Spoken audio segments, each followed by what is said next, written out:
150 वर्षों बाद सबसे बड़ी एकादशी 13 जुलाई 2023 कामिका एकादशी। कामिका एकादशी व्रत कथा सुन लो। जन्मों की गरीबी, पुराना रोग, कष्ट एक ही रात में सब दूर हो जाएंगे। नमस्कार दोस्तों, हर हर महादेव, जय शिव शंभो। स्वागत है आप सभी का एक बार फिर से। दोस्तों, 13 जुलाई कामिका एकादशी गुरुवार के दिन एक बार सुन लेना ये कामिका एकादशी व्रत की कथा। गरीबी हो जाएगी दूर और पुरानी से पुरानी बीमारी और कष्ट खत्म हो जाएंगे। रातों रात आपकी किस्मत पलट जाएगी और आप हो जाएंगे माला माल।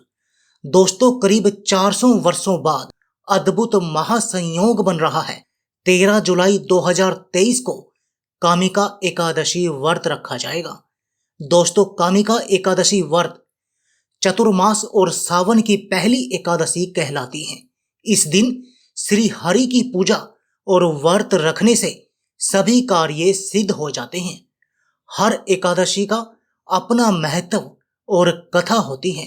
दोस्तों, कहते हैं कि कामिका एकादशी का व्रत कथा के बिना अधूरा माना जाता है। विष्णु पुराण के अनुसार कामिका एकादशी का व्रत करने से व्यक्ति को योनि को प्राप्त नहीं होता, उसे अकाल मृत्यु का भय नहीं रहता और व्यक्ति मृत्यु के बाद स्वर्ग लोक को जाता है। दोस्तों, अगर आप श्री हरि की कृपा अपने जीवन में पाना चाहते हैं तो वीडियो को लाइक करके कमेंट में जय श्री हरि, जय विष्णु भगवान लिखना ना भूलें। साथ ही चैनल को भी सब्सक्राइब कर लीजिए। दोस्तों, आइए जानते हैं कामिका एकादशी की व्रत कथा और पूजा के नियम और विधि। प्राचीन हिंदू ग्रंथ पद्मा पुराण में वर्णित कामिका एकादशी व्रत कथा इस प्रकार है। युधिष्ठिर ने पूछा, हे गोविंद, कृपया हमें श्रावण के कृष्ण पक्ष में पड़ने वाली एकादशी का नाम बताएं। श्री कृष्ण ने उत्तर दिया, हे राजन, सुनो, मैं तुम्हें पापों को दूर करने वाली कथा सुनाऊंगा जो ब्रह्मा से पहले नारद ने पूछा था।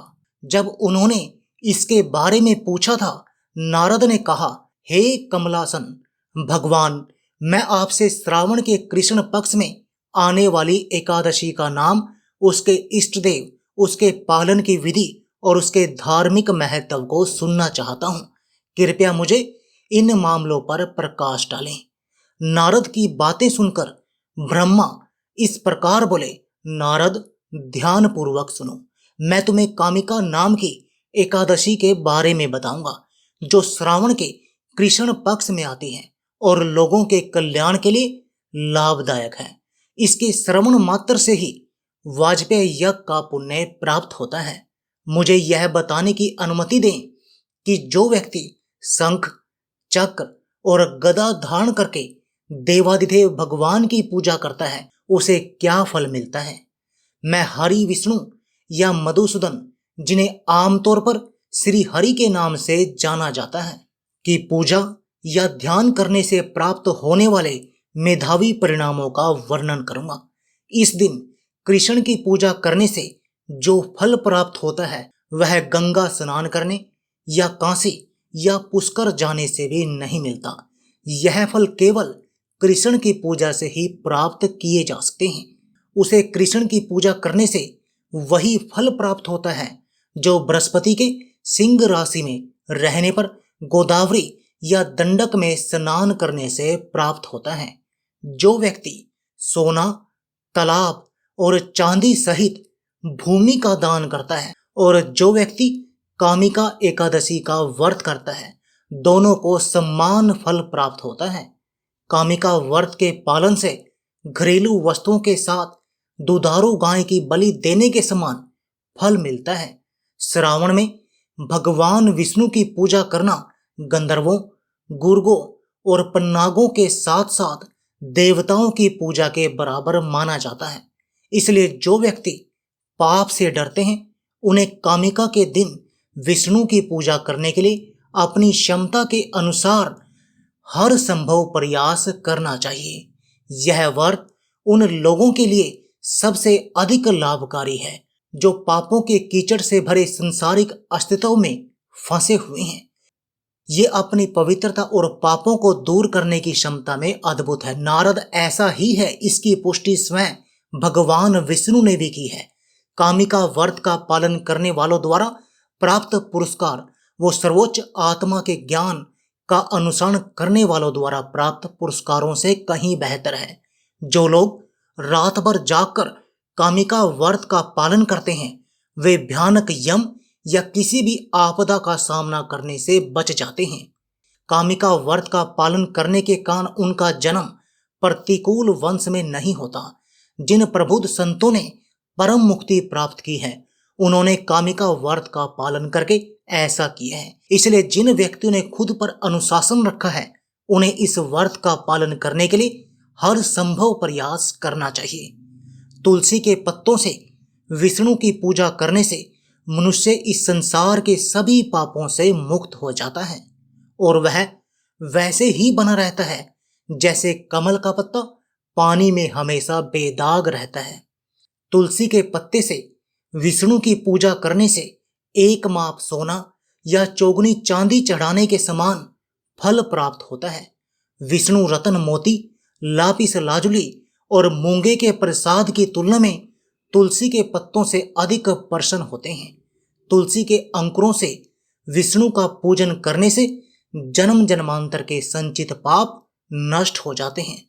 तुलसी को मेरा नमस्कार, जिनके दर्शन मात्र से सारे पाप नष्ट हो जाते हैं, जिनके स्पर्श मात्र से शरीर शुद्ध हो जाता है, जिनको नमस्कार करने से रोग दूर हो जाते हैं, जिनके छिड़काव से यम भयभीत हो जाते हैं, जिनकी उपस्थिति से भगवान कृष्ण का सामीप्य मिलता है और जिनके चरणों में रहने से तुरंत मुक्ति मिलती है। यहाँ तक कि चित्रगुप्त भी उस व्यक्ति द्वारा प्राप्त धार्मिक पुण्य की सीमा को नहीं समझ सकते हैं जो विष्णु को समर्पित दिन पर दिन रात जलने के लिए दीपक प्रदान करता है। जिसका दीपक विष्णु के सामने जलता है ऐसे व्यक्ति के मृत पूर्वज स्वर्ग में निवास करते हैं और अमृत से तृप्त होते हैं।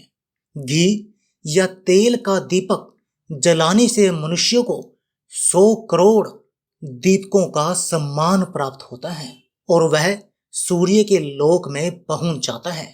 ये है कामिका व्रत का महत्व। इसे व्यक्तियों को अवश्य मानना चाहिए क्योंकि यह सभी पापों को दूर कर देता है, जिसमें ब्राह्मण की हत्या के पाप भी शामिल हैं। इस व्रत को करने वालों को विष्णु लोक की प्राप्ति होती है और महान धार्मिक पुण्य प्राप्त होता है। जो लोग श्रद्धा रखते हैं और इस व्रत के महात्म्य को सुनते हैं वे विष्णु लोक को प्राप्त होंगे और सभी पापों से मुक्त हो जाएंगे। कामिका एकादशी के दिन भक्तों को पूरे उत्साह और भक्ति के साथ भगवान विष्णु की पूजा करनी चाहिए। लोग जल्दी उठते हैं और तुलसी के पत्तों, फूलों, फलों और तेलों से भगवान की पूजा की जाती है। बाद में पंचामृत अभिषेक भी किया जाता है। इस दिन भगवान के सामने दीपक जलाकर अपने सभी पापों के लिए क्षमा मांगने की प्रथा भी है। इस दिन तुलसी के पौधे की पूजा करने का विशेष महत्व है क्योंकि तुलसी जी को भगवान विष्णु की तरह पूजनीय माना जाता है। कामिका एकादशी के दिन तुलसी के पत्तों के दर्शन मात्र से सारे पाप धुल जाएंगे और उनकी पूजा करने से सभी रोग दूर हो जाएंगे। तुलसी के पौधों को पानी देने से व्यक्ति को मृत्यु के देवता भगवान यम के प्रकोप से बचाया जा सकेगा। इसलिए यह कामिका एकादशी व्रत अनुष्ठान के दौरान एक प्रमुख भूमिका निभाता है और अधिकांश हिंदू इसी कारण से अपने घरों में तुलसी का पौधा भी लगाते हैं। कामिका एकादशी पर लोग पूरे दिन कुछ भी पीने या खाने से परहेज करके पूर्ण उपवास रखते हैं। यदि पूर्ण व्रत संभव न हो तो आंशिक व्रत भी किया जा सकता है। इसमें फल और दूध से बने उत्पाद खाने की इजाजत है। एकादशी का व्रत अगले दिन द्वादशी को ब्राह्मणों को भोजन कराने और पैसे और कपड़े दान करने के बाद तोड़ा जाता है। कामिका एकादशी व्रत के पालनकर्ता को रात में जागरण करना चाहिए और भगवान विष्णु की स्तुति में कीर्तन और भजन गाना चाहिए। इस दिन विष्णु सहस्त्र नाम का पाठ और ओम नमो नारायणे का जाप करना शुभ माना जाता है। कामिका एकादशी पर हिंदू तीर्थ स्थलों पर भी जाते हैं। भगवान विष्णु के मंदिरों में इस दिन का बहुत अधिक महत्व है। इस दिन विशेष पूजा, अभिषेक, भजन और आरती की जाती है। इस अवसर पर विभिन्न प्रकार के भोग तैयार किए जाते हैं और भगवान विष्णु को अर्पित किए जाते हैं। कामिका एकादशी हिंदुओं का एक शुभ उपवास दिवस है। ब्रह्म वैवर्त पुराण में यह उदित किया गया है कि जो कोई भी इस व्रत को करता है उसे महान मूल्यों का लाभ मिलता है। उसे विभिन्न यज्ञों की मेजबानी करने से प्राप्त होने वाले महान कर्मों की प्राप्ति होती है। कामिका एकादशी व्रत अपने पालनकर्ता की इच्छाओं को पूरा करता है और उन्हें समृद्ध जीवन का आशीर्वाद देता है। यह उन्हें आध्यात्मिकता के पद पर भी ले जाता है, जो अंततः उन्हें सर्वोच्च निर्माता तक ले जाता है। इसलिए यह सही कहा जा सकता है कि कामिका एकादशी व्रत करने से व्यक्ति को कभी भी यमपुरी के मार्ग पर नहीं चलना पड़ेगा और इसके बजाय उसे भगवान विष्णु के निवास वैकुंठ में दिव्य स्थान प्राप्त होगा। दोस्तों, आशा करता हूं आपको ये वीडियो अच्छी लगी होगी और दोस्तों इसे आप लाइक करिए, शेयर करिए और चैनल को सब्सक्राइब कर लीजिए। जय मां लक्ष्मी।